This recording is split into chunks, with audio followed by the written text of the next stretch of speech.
Others prefer to sleep under a late morning sun after searching for prey at dawn.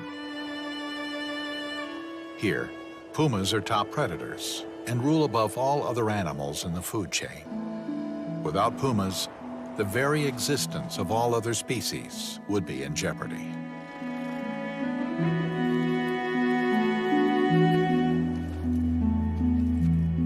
She is 5 years old and has never been a mother. Even so, she is one of the dominant females of this area.